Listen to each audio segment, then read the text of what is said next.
천성경 1354페이지를 훈독해 드리겠습니다. 천운을 타려면 먼저 천운이 가는 길이 어떠한 곳인지를 알아야 합니다. 그곳은 만민이 좋아하는 곳, 즐기고 먹고 마시는 곳이 아닙니다. 전부가 싫어하는 자리입니다. 그 자리는 어떤 일이든 항상 감사하고 책임을 수행하면서 영광을 하나님 앞에 돌리고 자기 스스로 감사할 수 있는 자리여야 합니다.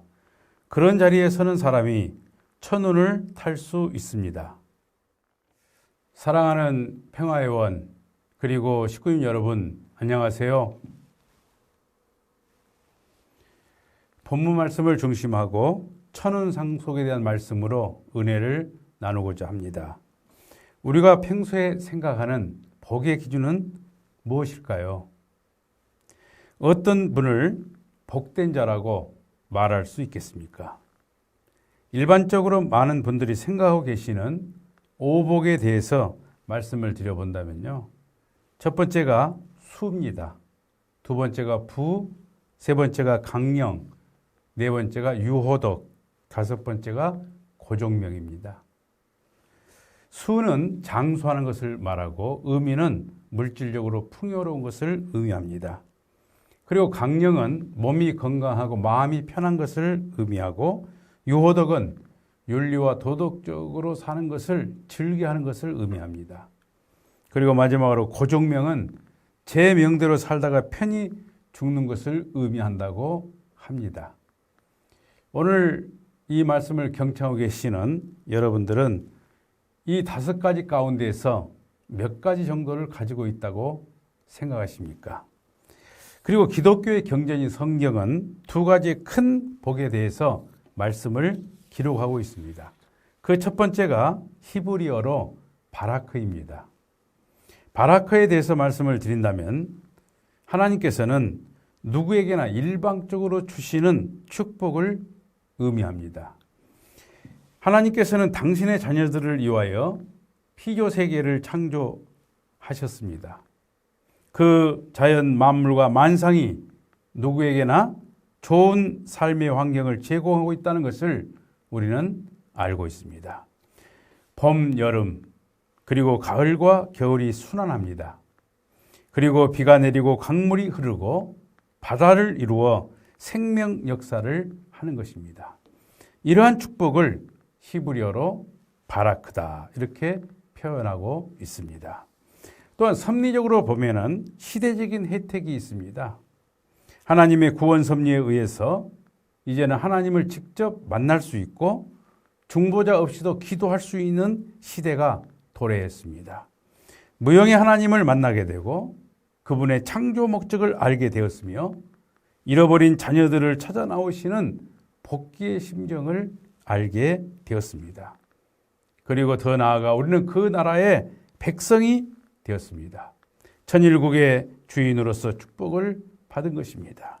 이처럼 참 부모님의 수고와 하늘의 은사로 주어진 축복을 바라크다 이렇게 말씀을 정의할 수가 있겠습니다. 두 번째는 히브리어로 아시와르입니다. 아시와르는 하나님과의 관계 속에서 우리가 가진 삶의 자세와 태도로 인하여 복된 사람의 모습을 만들어낸다는 의미입니다. 하나님께서 일방적으로 주시는 복이 아니라 인간 책임 분담에 의해서 얻을 수 있는 복이 뭐냐? 아시와르가 되겠습니다. 누구나 구원에 이를 수는 있으나 예수님을 주님으로 고백하고 믿고 따르는 자가 구원을 얻고 하늘 나라의 백성이 된다는 말씀입니다. 누구에게나 구원의 말씀을 주시는 것이 바라크 축복이라면 그 말씀을 수용하고 믿고 따르고 구원에 이르는 것이 아시와르 축복이다 이렇게 말씀을 드리겠습니다. 원리적으로 보면은 하나님의 책임 분담 95%가 있고 인간 책임 분담 5%가 있습니다. 하나님이 주시는 이 95%의 축복, 이것을 바라크로 말씀을 드린다면은 인간 책임 수행 여하에 따라서 그 복이 결실을 하느냐 못하느냐를 결정짓는 인간 책임 분담 5%에 대한 그 말씀이 아시와르, 이렇게 말씀을 드릴 수가 있겠습니다. 자, 그러면 어떤 삶이 우리 인간의 책임 분담을 다 수행할 수가 있겠습니까? 첫 번째는 삶의 자세입니다. 시편 1장 1절을 보게 되면은 복 있는 사람은 악인의 꾀를 쫓지 아니하며 죄인의 길에 서지 아니하며 오만한 자의 자리에 앉지 아니한다. 이렇게 말씀을 하고 있습니다. 이 말씀은 복을 만들어가고 복을 창조할 수 있는 삶의 자세를 알려주고 있습니다. 즉 악인의 꾀를 쫓지 아니하는 사람, 죄인의 길에 들어서지 아니하는 사람, 오만한 자리에 앉지 아니하는 사람이 천복의 상속자가 된다. 이런 말씀입니다. 그럼 악인의 꾀는 무엇일까요? 한마디로 말씀을 드린다면 세속적인 개인주의를 증진시키는 사상이나 철학을 의미합니다.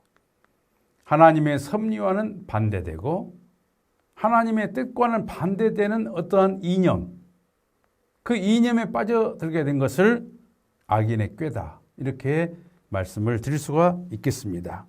하나님의 음성을 듣고 진리의 말씀을 중심하고 뜻기를 가는 사람이 천복의 상속자로서 가장 복된 자다. 이렇게 저는 생각을 합니다. 이렇게 깨닫는 시간이 되었으면 참으로 좋겠습니다. 우리의 일상적인 삶 속에서 자연스럽게 떠오르는 생각이 중요합니다. 소위 내면의 대화입니다. 내면의 대화의 소재가 중요하다는 말씀입니다. 그 생각의 소재는 스스로에게 긍정적으로 격려하고 용기를 주는 생각도 있겠고 또 좌절과 낙담을 주는 생각도 있을 것입니다. 문제는 자기 마음속에 떠오르는 이 생각이 감정을 유발하고 행동으로 이어지게 된다는 것입니다. 악인의 꾀를 쫓는다. 그 말은 생각이 그 자체로 머물러 있는 것이 아니라 행동으로 연결됨을 말해줍니다. 잘못된 생각과 잘못된 이념과 잘못된 철학으로 그런 생각을 하면 내 행동이 그 생각을 따르게 된다 하는 것입니다. 나의 생각이 뜻에 따른 것이 아니라 현재 자신의 상황에 따라 마음속에서 일어나는 생각을 하게 되면 하나님이 원하시는 것과 반대되는 육의 습관과 육의 욕망을 따라 가게 되어 있다 하는 말씀이 것입니다. 그냥 하나님의 뜻이 아니고 자기의 육신을 중심 삼은 생각이 원하는 방향으로 가서는 안 된다. 그런 말씀입니다. 또 원래에서는 죄는 뭐냐? 사탄과 상대 기준을 조성하여 수수작용을 할 수 있는 조건을 성립시키므로 천법을 위반하게 되는 것을 원리는 죄다. 이렇게 정의하고 있습니다. 즉 자신 속에 떠오르는 생각이 습관과 가치관 그리고 성품을 형성하고 어느새 익숙해져서 자신에게 해로운지 유익한지를 알지 못하고 습관화된 삶을 살게 되는 것. 이것이 소위 사탄 주관권 내에 있는 우리 인간들이 악의 꾀를 쫓는 형국이다. 이런 말씀을 드립니다.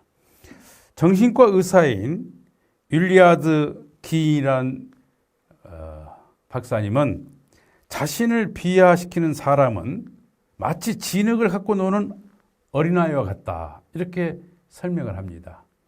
진흙을 가지고 노는 어린아이는 처음에는 진흙이 손에만 묻지만 한참 놀다 보면은 팔에도 묻고 옷에도 묻고 온몸에 묻는 것처럼 자신을 비하시키는 그 생각이 결국에 가서는 내 인생을 망치고 만다. 그런 말씀인 것입니다. 지금 우리의 삶의 판단의 근거가 되는 것들이 진리의 말씀과 믿음의 뿌리를 둔 것인지 점검해 보시는 이 시간이 되었으면 참 좋겠습니다. 참된 진리와 믿음에 기초하지 않은 인생은 허무로 끝난다 하는 것을 많은 사람들을 보면서 경험하고 또 제 자신도 그런 경험을 문득문득 할 때가 있습니다. 지혜롭고 복된 사람은 악인의 꾀에 세워진 어떠한 생각도 받아들이지 않습니다. 그 결론은 우리 인생을 행복하게 할 수 없다는 것을 알기 때문입니다. 두 번째로 진리의 말씀을 중심한 인생관을 갖는 것이 천복을 상속받는 지혜입니다. 복된 사람은 자기의 경험이나 지식 위에 인생의 기초를 세우지 않고 원리 말씀을 기준으로 삼고 그 말씀을 따라 사는 사람으로 말씀을 드릴 수가 있겠습니다. 이런 사람은 어떠한 풍파와 어려움 앞에서도 무너지지 않으며 견고하게 자신의 길을 걷게 되고 주어진 사명을 감당할 수가 있게 되는 것입니다. 시편 1장 2절을 보게 되면 오직 여호와의 율법을 즐거워하여 그 율법을 주야로 묵상하는 자가 천복을 받는다. 이렇게 말씀하십니다. 주야로 하나님의 말씀을 묵상하고 하나님의 말씀, 하나님의 뜻과 더불어서 내 생각이 머무르게 되면은 내 행동이 되고 그것이 결국 천복을 받는 습관이 된다는 말씀이 되겠습니다. 언제가 워싱턴에 가서 그 워싱턴을 여행하게 되면 아주 필수 코스가 링컨 기념관입니다. 링컨이 이렇게 앉아 있고 그 아래에 보게 되면은 링컨이 애독하던 성경 말씀이 있어요. 성경 구절이 기록되어 있습니다. 링컨이 평소에 읽었던 성경책하고 함께 이렇게 기록이 되어 있는데 그 말씀이 시편 34장 4절입니다. 내가 여호와께 구하매 응답하시고 내 모든 두려움에서 나를 건지셨도다. 이 말씀을 그렇게 묵상을 하시고 평생을 좋아했다고 합니다. 링컨은 힘들고 어려울 때마다 이 구절을 기준으로 삼았다고 기록하고 있습니다. 링컨은 가난한 집에서 태어났으며 9살 때 그의 어머니는 죽었습니다. 학교 다닌 날이 겨우 일생에서 6개월 정도밖에 안 된다고 합니다. 22살에 첫 사업에 실패를 했고 23살에 우원선거에 나가서 낙선을 합니다. 그리고 26살 때 사랑하는 여인을 잃었습니다. 그래서 그의 인생을 7전 8기 7번 낙선하고 한 번도 당선되지 못한 사람이 미국 대통령 선거에 나와서 대통령으로 당선이 됩니다. 51살 때 미국 대통령에 당선이 된 링컨은 일어서지 못하게 하는 일이 계속 찾아올 때마다 실패가 주는 이야기에 귀를 기울이지 않았다. 이렇게 얘기합니다. 실패가 주는 이야기에 귀를 기울이지 않고 자기 내면에서 일어나는 갈등을 인생의 기준으로 삼지 않았다는 거예요. 정말 중요한 메시지입니다.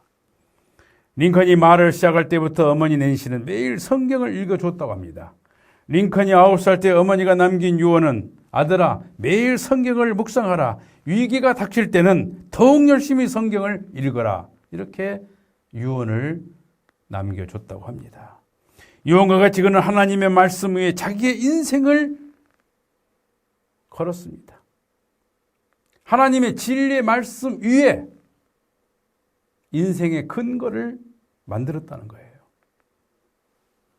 링컨은 결국 세계 역사상 가장 존경받는 대통령이 되었습니다. 사랑하는 평화의 원 그리고 식구임 여러분, 무엇을 기준하고 인생길을 가고 있습니까? 기분에 따라서? 아니면 잘못된 세속주의에 의해서? 아니면 링컨처럼 진리의 말씀을 기준으로 해서 내 인생의 기초를 삼고 살아가고 계십니까? 그리고 어떤 사람과 현재 함께 하고 있으며 그 함께 한 사람과 어떤 대화를, 어떤 소재를 대화로 나누고 있습니까? 하나님 말씀의 기초를 두지 않고 내면에 일어나는 생각들과 주위에서 평가하는 말의 기준을 두면 우린 더 큰 두려움에 빠지게 될 것입니다. 오늘 주신 말씀을 가슴으로 느끼고 나의 삶 속에서 참된 진리를 만나게 되시기를 진심으로 바랍니다. 사랑하는 평화회원 여러분, 원리 말씀이 내 인생의 기준이 되도록 함께 시간을 그리고 정성을 투입해 봅시다. 거기서부터 모든 사람들이 그토록 원하는 복된 인생은 시작될 것입니다. 세 번째로 천은 상속의 복된 자가 되기 위해서는 축복의 열매를 하늘로부터 받은 그 천복을 베푸는 인생이 되어야 된다. 이렇게 말씀을 드립니다. 하나님 말씀대로 사는 사람은 가장 깊은 고통과 큰 고난의 순간에도 값진 열매를 맺습니다. 내 인생의 가장 어려운 순간에도 좌절할 수밖에 없는 그 자리에서도 하나님과의 교감을 통해 가지고 큰 열매를 거둔다 하는 말씀입니다. 시편 1장 3절을 보게 되면 저는 시냇가에 심은 나무가 시절을 쫓아 과실을 맺으며 그 잎사귀가 마르지 아니함 같으니 그 행사가 다 형통하리로다. 천복을 받을 수 있는 삶의 자세를 가지고 살면은 내가 알지 못하는 가운데 운세가 몰려와요. 제가 서울 공인중개사협회에서 강의를 할 때 부자의 습관에 대해서 강의를 하고 또 부자가 되신 분들의 이야기를 많이 이렇게 들어보니까 운세가 함께하지 않고는 그 운이 몇 번이고 겹치지 않고는 부자가 되는 경우가 거의 없습니다. 그러니까 1,000원을 상속받을 수 있는 그 길을 가면 반드시 시편 기자가 말한 것처럼 많은 과실이 맺힌다 이거예요. 복의 근원인 하나님을 주야로 묵상하고 말씀대로 살기를 원하는 사람은 시절을 쫓아 그 인생 구비마다 말이죠. 인생의 열매를 맺는다. 이것이 시편 기자가 바라본 하늘의 역사입니다. 사랑하는 평화회원 그리고 식구님 여러분, 축복은 사명이라는 말씀을 저는 가끔 합니다. 내가 받은 축복은 사명이다. 내가 재물을 축복으로 받았다면 그 재물을 베풀어서 뭔가 해야 되는 사명이 있는 것입니다. 많은 지식을 가졌다면 그 지식을 중심 삼고 봉사하고 베풀어야 됩니다. 그러니까 내가 가지고 있는 달란트는 뭐냐? 곧 사명이다 하는 말씀이 되겠습니다. 내가 받은 축복을 돌려드려야 하는 것이 나의 책임입니다. 아시와르입니다. 가진 달란트는 곧 사명이다. 이렇게 생각을 하고 실천을 해보시기 바랍니다. 나에게 주어진 축복을 혼자만 누리려는 사람이 있다면 결국 모든 것이 사라지고 남는 것은 허무밖에 없습니다. 하나님이 주신 복을 혼자만 소유하는 것이 아니라 이 복을 다른 사람에게도 나누어주며 살 때 내가 1,000원을 상속받은 결실자가 된다. 이 말씀이 되겠습니다. 그래서 말씀 선집 85권 37쪽을 보게 되면은 선생님을 사랑하고 싶은 사람이 있거든 이웃을 사랑하라 이거예요. 그것이 선생님을 사랑하는 것보다 더 복을 받는 거예요. 그러니까 제자들이 선생님을 따르고 존경하고 하니까 너희들이 나를 그렇게 따르고 나를 사랑하고 나를 섬기려고 하는 그 마음을 가지고 내 이웃을 사랑할 때 그것이 나를 사랑하는 것보다 더 값진 것이다. 이렇게 가르치고 있습니다. 형제 자매가 서로 사랑하고 베푸는 것이 하늘의 뜻이다 하는 것을 알게 됩니다. 그리고 원리에서도 하늘로부터 받은 그 축복이 형제 자매에게로 퍼져 나갈 때 하나님을 중심 삼은 인류 대가족이 된다. 이렇게 결론을 맺고 있습니다. 그렇다면 받은 복을 어떻게 나눌 수가 있겠습니까? 그렇습니다. 그것은 작은 것으로부터의 관심입니다. 관심. 나의 처지를 먼저 생각하는 것은 관심이 아닙니다. 상대의 처지를 먼저 생각하고 그걸 실천해내는 것을 우리는 관심이다. 하나님께서 주신 미소, 상대를 향해서 부드러운 미소를 지어주는 것, 조금만 근육을 움직여 웃음으로 옆 사람에게 기쁨을 나눌 수 있다는 그 생각, 이게 중요하다는 거예요. 가지고 있는 작은 것부터 나누기 시작할 때 천복이 나에게 결실된다 하는 말씀입니다. 상대의 마음을 기쁘게 하고 즐겁게 하는 언어, 긍정적이고 적극적이고 창조적인 대화, 시간을 나누고 마음을 나누고 심령을 나누는, 그리고 물질을 나누는 그런 삶이 습관화되게 되면 하늘로부터 받은 그 축복이 나에게서 결실된다 하는 말씀입니다. 사랑하는 식구님 여러분, 우리 모두 하나님께서 허락하신 천복을 받아 내 이웃과 모든 인류 앞에 복된 삶의 증거자가 됩시다. 그리고 인류의 부모 되시는 하나님의 참된 자녀가 되시어 천복을 상속받고 우리의 삶 속에서 결실되어지는 하나님의 참 자녀들이 모두 되시길 천지인 참 부모님의 이름으로 축원합니다. 감사합니다.